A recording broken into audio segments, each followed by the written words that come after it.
레위기 9장 12절부터 24절까지입니다. 레위기 9장 12절 24절 읽습니다. 아론이 또 번제물을 잡음에 아론의 아들들이 그 피를 그에게로 가져오니 그가 그 피를 제단 사방에 뿌리고 그들이 또 번제의 제물 곧 그의 각과 머리를 그에게로 가져오매 그가 제단 위에서 불사르고 또 내장과 정광을 씻어서 단 위에 있는 번제물 위에서 불사르니라.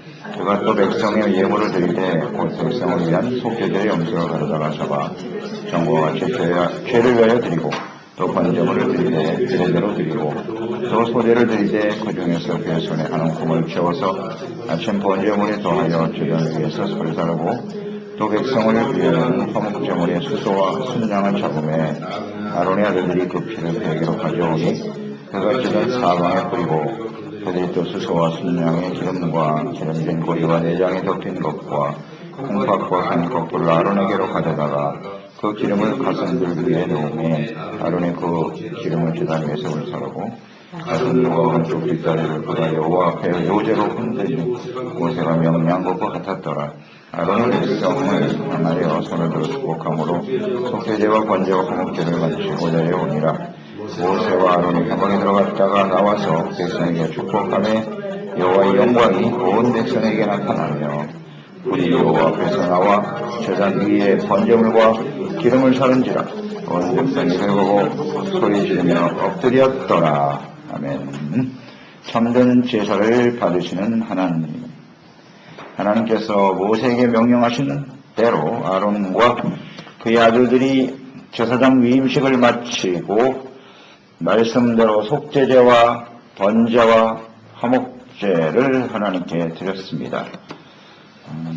이것은 제사를 드리는 순서가 매우 의미가 있습니다. 속죄제를 가장 먼저 드려야 되고 그 다음 소제, 번제, 화목제 이런 순서대로 하나님께 제사를 드려야 합니다. 먼저 속죄제가 우선이에요. 죄를 회개하고 용서받고 은혜 받아서, 화목제는 이제 하나님과 화목하고 하나님 앞에 감사하는 마음으로 모든 죄들과 함께 나누는 거죠. 그런 평안을 함께 나누는 제사. 하나님과 화목하고 이웃과 화목하는, 이것이 제사에 나타난 하나님의 뜻이에요. 감사함으로 헌신되어지는 삶.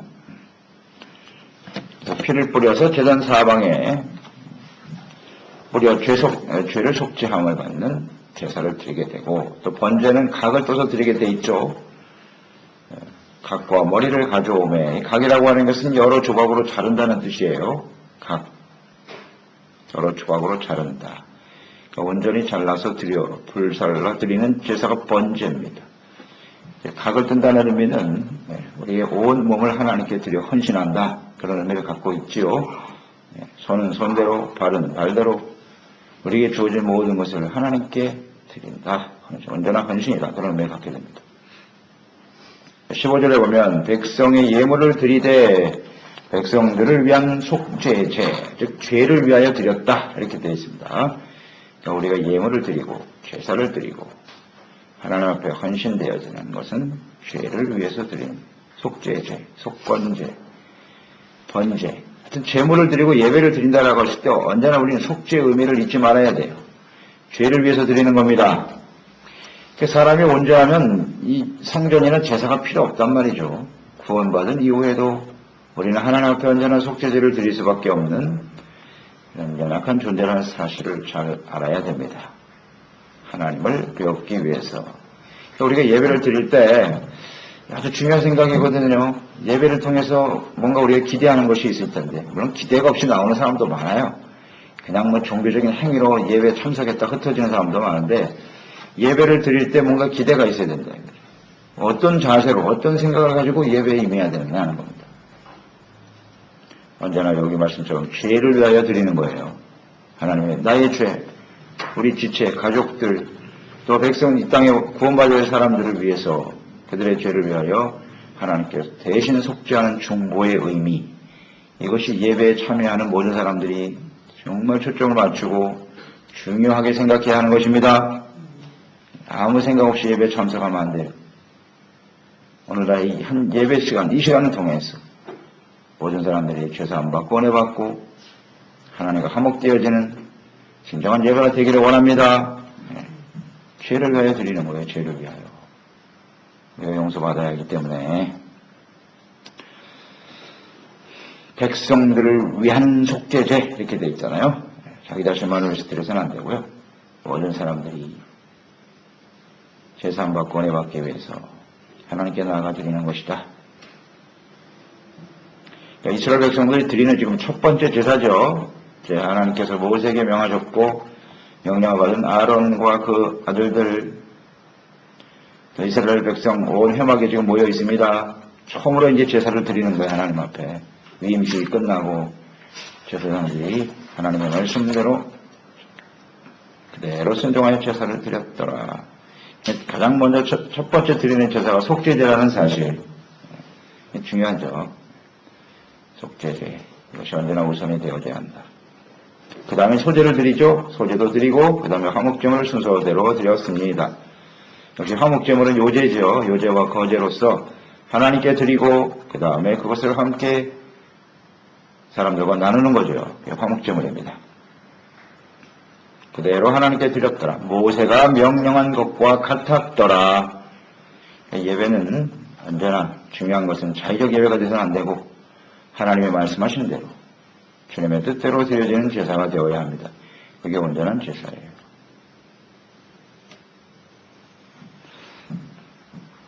모세에게 명하신 대로 그대로 했고요. 모세에게 명령했던 이 제사의 규례를 추호도 어긋남이 없어야 되는 거예요. 그 중에 하나라도 말씀대로 안 하면 그 예배는 하나님이 받으실 수가 없나이다. 그러니까 하나님의 말씀을 잘 알아야겠죠.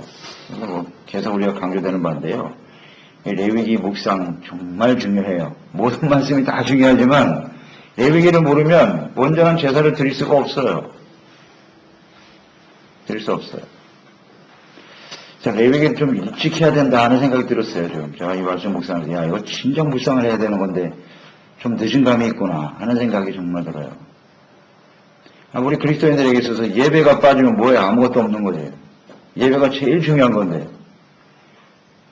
그러니까 모세를 통해서 하나님께서 이스라엘 백성들을 구원하셨고 광야에 지금 와 있잖아요. 시내산에. 그때 제일 먼저 하신 말씀이 성전과 예배였단 말이에요. 그게 시작이라고 구원받은 이스라엘 백성들의 시작이에요. 가나안 땅을 향해 가기 위해서 가장 먼저 해야 될 것이 하나님의 말씀을 받는 일이고 성막을 만들어서 그 말씀 속에서 깨달아주는 죄악을 하나님 성전에 나아가 제사하고 예배를 통해서 용서받고 이게 처음 시작이에요. 그렇잖아요. 시작이잖아요. 이제 이게 하나님 이렇게 중요한 말씀인데 늦은 감이 있다 하는 생각이 드네요. 레위기 묵상 잘해야 우리가 천국까지 가는데 온전한 예배자로서 하나님께 헌신될 수가 있습니다. 관심을 가지고 말씀을 묵상하시기 바랍니다. 아주 중요하거든요. 예배가요. 말씀대로 드려야 된다. 그러니까 이 말씀에 나타나는 하나님의 뜻을 잘 알아야 될 거 아니에요. 제사에 나타나는 하나님의 뜻이 무엇이뇨? 정확하게 이해를 해야 하나님께서 받으시는 예배가 될 수 있겠죠. 모세가 명령한 것과 같았더라. 아주 중요한 말씀입니다. 22절로 24절에 보면 모세를 통해서 말씀하신 대로 이제 속죄제가 드려졌고 소제, 번제, 화목제가 드려졌어요. 그때 아론이 손을 들어 백성을 축복하고 아론이 나와서 모든 제사를 드리고 또 그 다음 모세가 회막에 들어갔다가 나와서 백성들을 축복하며 이 순서를 잘 보세요. 먼저 제사를 온전히 드렸어요. 화목제까지 드리고 아론이 백성들을 향해서 축복했습니다. 그 다음에 모세도 들어가다 나와서 백성들을 축복할 때 그때에 여호와의 영광이 온 백성에게 나타나매. 아멘. 이 순서를 잘 묵상하시기 바랍니다. 그러니까 온전한 예배를 드릴 때, 제사를 드려질 때, 또 중보자들이 백성들을 위해서 축복할 때 하나님의 영광이 나타났습니다. 그리고 불이 나와서 여호와 앞에 나와 번제물을 살랐더라. 이 첫 번째 제사거든요. 첫 번째 제사예요. 그 제사를 하나님 받으셨다는 것이죠. 하나님 말씀대로 온전한 제사를 드리고, 또 중보자들이 백성들을 축복할 때 그 말씀대로 드려지는 예배를 하나님이 받으시더라. 하나님께서는 이런 참된 예배, 온전한 예배를 받으시는 하나님이십니다. 예배를 드릴 때, 온전한 예배가 드려질 때 하나님의 영광이 나타나게 되는 것입니다. 영광이 임하는 거예요. 하나님께서 이런 방식으로 예배를 받으시고 그 성전에 역사하시는구나, 백성들에게. 그래서 우리는 잘 깨달아야 됩니다. 예배를 잘 드려야 돼요. 온전한 제사, 말씀대로 순종해야 주님의 영광을 체험할 수가 있어요. 우리가 예배를 드리지 않습니까? 예배를 드리는데 이게 하나님 앞에 드리는 거 아니에요, 예배가? 하나님 앞에 하나님이 없는 예배는 그 예배가 아니에요. 예배 나올 때 우리 기대가 있는데 그 기대가 뭐냐? 다른 거 아니에요. 하나님이여, 주의 영광이 오늘 우리 가운데 임하여 주시고, 그 하나님 앞에 제사함 받고 용서받고 은혜 받아서 하나님과 이렇게 만나는 거잖아요. 영광이 임해야 만날 거 아니에요. 하나님이 임하시지 않으면 만날 수가 없죠. 내가 아무리 혼자 앉아서 상상을 하고 주여 하나님이 이 가운데 있을 줄 믿습니다. 아무리 소리쳐봐야 하나님의 영광이 임하지 않으면 소용이 없는 거예요. 어떻습니까, 여러분? 이 말씀에 대해서. 내가 아무리 마음속에 그런 기대를 가지고 그런 생각을 가지고 있어도 예배를 드려서 하나님의 영광이 임하지 않았다는 말이에요. 그 예배는 온전한 예배가 아니에요. 잘 묵상해 보세요. 내가 하나님 앞에 예배를 드릴 때 그 예배가 어떤 의미예요? 진정 하나님이 받으신 예배였는가 아니었는가? 이걸 생각해 보잔 말이에요. 그냥 내가 예배를 드렸다. 그냥 일방적이야. 그냥 내가 오늘 예배 드렸어요. 이걸로 끝. 하나님의 영광, 임재 이런 거 전혀 상관없어요. 근데 예배 드렸다 그걸로 끝나는 거예요. 그냥. 이런 우리의 신앙생활이 얼마나 많았는가 그동안에. 너무나 일방적인 예배. 하나님의 영광이 임하잖아요. 온전한 예배가 드려져야 임하는 거예요. 그게 불로 응답하죠. 와, 불이 나와서 번제물을 살랐습니다. 이게 하나님의 뜻이구나 하는 걸 생각합니다. 자, 다시 한번 이 제사의 의미를 묵상해 보시기 바랍니다. 제일 먼저 속죄제입니다. 속죄제가 잘 들으셔야 돼요. 진정한 마음으로 회개하고 돌이켜야 하나님 받으시는 거예요. 그 다음에 소제와 번제, 그 다음에 화목제요. 화목제까지 드려져야 하나님이 임하신단 말이에요. 그러니까 죄사함 받고 은혜 받으면 하나님과 화목하게 되잖아요. 평강이 임해요. 우리 마음속에 평화가 임하고 이 평화가 내게 주신 은혜죠. 용서, 화해, 화목, 평강.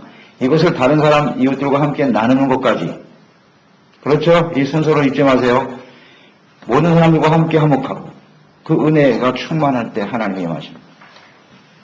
그러니까 예배를 바르게 드리면 반드시 화목이 이루어지게 돼 있어요. 하나님과 화목, 그 다음 사람들과 화목. 화평이 임하고 감사가 넘치고 하나님께 헌신하고자 하는 마음이 생기고 이것이 온전한 예배와 제사를 드린 사람의 모습이 아닐까요? 그럴 때 하나님이 하시는 거예요. 불로 응답해 주셨더라. 저는 이 말씀 묵상하면서 하나님의 불이라고 하는 것이 하나님의 임재인데요. 받으셨다는, 연락하셨다는 의미도 있고 이것이 바로 성령의 불로 응답하시는 오늘 이 시대에 예배에 하나님께서 불을 내려주시겠습니까? 그 불은 무엇을 의미하겠습니까? 하나님의 성령이 역사할 거예요. 그렇게 봐야죠. 오늘 성령이 임하실 때 불같은 성령으로 우리 가운데 임하신다. 그 불은 임재하심이거든요. 그러면 오늘 말씀 묵상하면서 깨닫는 성령 충만함을 받으려면 어떻게 해야 되는가? 오늘 이 말씀에 잘 나와 있구나. 성령 충만함을 받기 위해서는 어떻게 해야 되느냐? 아시겠죠? 말씀을 통해서 묵상을 해보세요. 불로 응답하셨잖아요. 하나님 임하셨단 말이에요. 영광으로 임하신 거예요. 오늘 어제 우리 저녁에도 말씀 나왔지만 성령의 은사와 능력이 임한다고 하는 건 뭐냐? 성령의 나타나시는. 성령이 우리 가운데 나타나시는 거예요. 영광 가운데 임하시는 거예요. 그게 성령의 은사고 그런 능력을 가지고 성령 인도하심을 따라 역사하심을 따라서 주님을 섬기는 일이죠. 그게 성령의 은사와 역사예요. 성령이 나타나시는 거예요. 임하시는 거예요. 그러기 위해서는 어떻게 해야 돼요? 속죄제, 번제, 화목제를 잘 드려야 돼요. 그렇겠죠? 예배를 잘 드려야 성령이 임하는 겁니다. 예배 드릴 때 임하는 거예요. 예배 드릴 때 온전한 제사와 예배를 하나님께 드려요. 회개하고 용서받고 은혜 받고 감사하고 하나님과 화목하고 그런 상태의 성령이 임합니다. 예배도 제대로 드리지 않고 참된 예배가 무엇인지도 모르는 상태에서 그런 사람에게 성령이 임할까? No. 그런 일은 절대 없어요. 잘 나타나 있잖아요. 예배를 드릴 때 성령이 역사하는 거예요. 갑자기 뭐 산속에서 혼자 앉아있을 때 뭐가 임하는 게 아니고요. 온전한 예배를 잘 하나님께 드려요. 하나님의 성전에서 주님을 바르게 예배할 때 성령이 임합니다. 맞습니까? 교회 이외에 다른 데서 은혜 받는 것 좀 성령 받다는 것은 좀 약간 문제가 있어요. 물론 예배가 본인이 개인적으로 예배 드릴 수도 있겠습니다만, 그러나 오늘 보니까 성전에서 바르게 하나님 앞에 예배를 드려질 때 성령의 역사는 성령의 임재하심과 역사죠. 특히 성령 세례는 거듭남과 좀 달라서 사역과 관련이 있다고 그랬잖아요. 은사는 반드시 교회의 지체들에게 주시는 하나님의 영적인 능력이라고 했으니까 올바른 제사를 드리고 예배를 드려야 역사가 일어나는 것이구만. 온전한 참된 예배를 잘 드립시다. 그리고 성령을 사모하세요. 이렇게 불러 응답하실 것을 사모해야죠. 예배를 드리면 하나님이 연락하시고 받으시는 예배를 드려야 될 거 아니에요? 아멘? 그냥 내가 예배 드렸습니다. 자의적 숭배, 이거 정말 조심해야 돼요. 하나님 내가 이렇게 예배를 드렸어요. 얼른 끝이에요. 하나님이 받으시는 예배가 되기를 원합니다. 이런 생각을 가지고 예배를 드려야 된다고요. 하나님이 받으시는 예배. 내가 하나님께 이렇게 예배를 드렸으니까 이제 하나님은 나에게 뭘 어떻게 해주실 겁니까? 이게 사실 이게 틀린 거예요. 이런 생각 자체가 잘못된 거라고요. 이게 자의적 숭배로 간다고 이게 잘못된 우상 숭배가 되는 거예요. 이런 것들이. 내가 그렇게 하나님 앞에 예배를 드리고 헌신하셨는데 하나님이 나에게 해주신 게 뭐예요? 반드시 그런 사람들은 시험 들어요. 예배 드리고 시험 드는 거예요. 이거 조심해야 돼요. 하나님 앞에. 내가 우리가 지금까지 신앙생활하면서 얼마나 많은 예배를 드렸어요. 응? 그렇잖아요. 수많은 예배를 드렸지 않습니까? 그런데 왜 시험 드냐고. 시험 드는 것은 다 하나님께 드는 거라 그랬죠. 뭐 사람 때문에 누구 때문에 상황이 어떻게 다 본질은 하나님께 대해서 신뢰가 없다는 얘기예요. 그게. 왜 하나님이 나에게 이렇게 하십니까? 무슨 엉터리 예배를 드린 거예요. 여기다. 정말 심각한 부분이에요. 하나님이 받으시는 예배를 드려야지. 하나님 받으시는. 그러니까 초점이 하나님의 초점에서 봐야 돼요. 언제나 하나님의 관점으로 봐야 돼요. 나를 중심으로 모든 걸 보려고 하지 말고. 참 이거 벗어나기가 쉽지 않아요. 우리는 너무나 자기 중심적으로 살아왔기 때문에 모든 걸 자기의 눈으로만 봐야 돼. 자기 관점에서 예배도 하나님이 어떻게 해주셔야 되고 사람들은 나에게 어떻게 해줘야 되고 전부 자기 중심입니다. 이거 정말 깨기가 쉽지가 않아요. 철저히 하나님의 눈으로 하나님의 입장에서 우리를 봐야 되고 그래야 될 텐데. 보세요. 하나님의 영광스러운 임재가 지금 임했어요. 불로 임했다. 백성들이 어떻게 반응을 했죠? 이게 중요한 거예요. 백성들이 어떻게 했어요? 24절에 보니까 백성이 이를 보고 봤어요. 하나님의 영광 임하는 걸 봤습니다. 그 다음에 어떻게 했어요? 소리를 질렀어요. 그 다음에 어떻게 했어요? 엎드려지는 거예요. 그대로 엎드려지지 않습니까? 이 엎드린다고 하는 뜻이 예배예요. 예배라는 단어 자체가 하나님 앞에 엎드리는 거예요. 무릎 꿇고. 이거 뭐 누가 강요해서 되는 게 아니고 하나님의 영광이 임하니까 자연스럽게 무릎이 꿇어지는 거예요. 소리를 지르고 탄성이 나오는 거죠. 하나님이 임하셨고 기쁨의 탄성일 수도 있고 또 놀라고 두려움이죠. 하나님이 임하셨다는 거. 야 정말 하나님이 우리가 이렇게 예배를 드리니까 정말 하나님이 찾아오시네. 지금 임재하신 거네. 이렇게 영광이 막 불로 임하시면서 두렵기도 하고 하나님에 대한 경외심이 생기는 거고 그 다음에 우리의 예배를 받으셨구나 하는 어떤 감사의 의미, 기쁨, 감격 그래서 하나님 앞에 겸손한 모습으로 엎드려야 이게 예배 아닐까요? 이것은 당시 이스라엘 백성들에게만 임하는 것이 아니고요. 오늘 우리가 온전한 예배를 드리면 이런 감동이 우리 가운데 있어야 되는 거예요.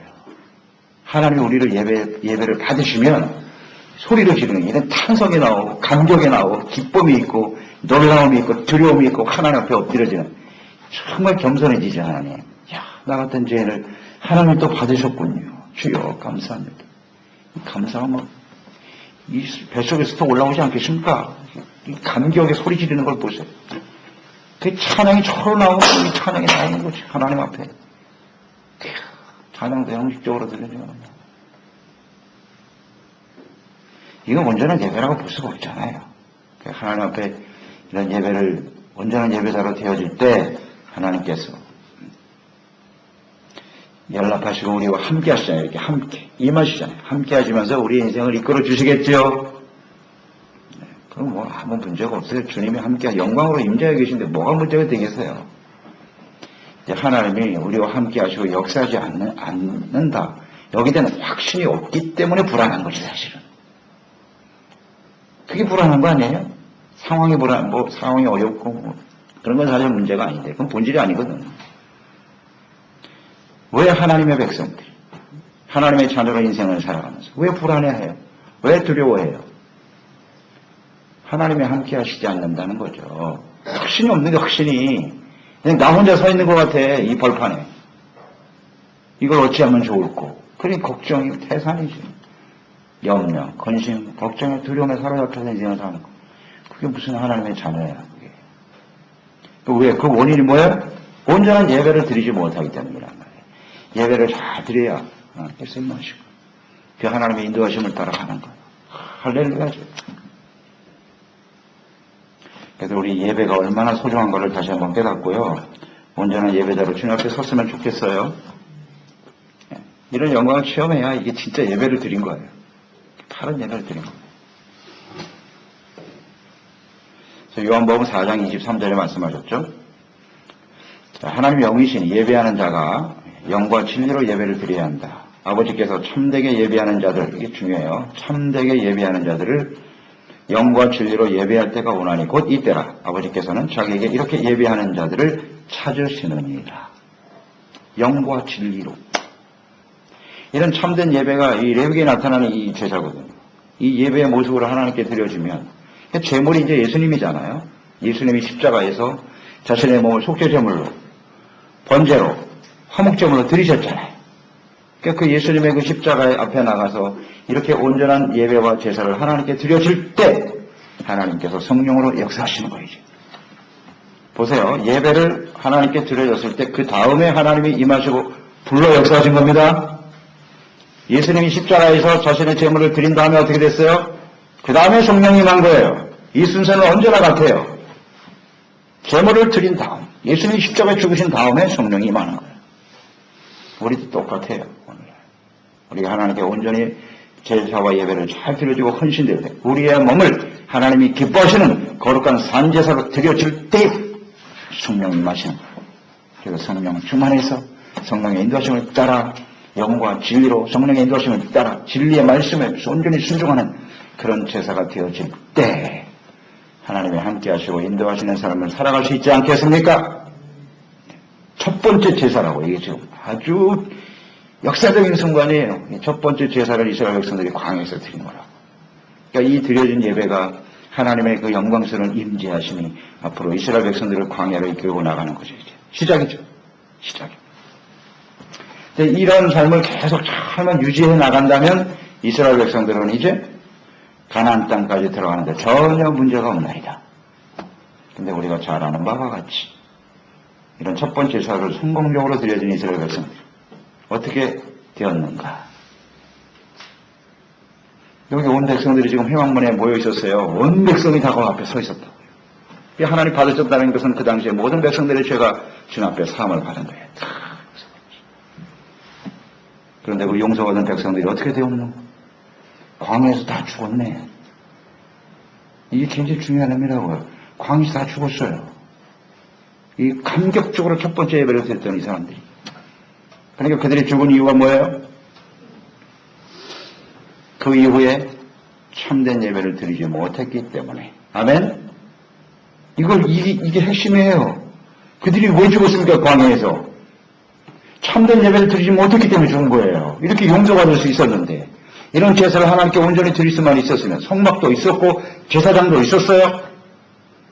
그런데 왜 백성들이 거기서 다 죽었어요? 오늘날 교회가 있습니다. 언제든지 나와서 예배 드릴 수가 있어요. 그런데도 죽는다고요. 이 문제라고요.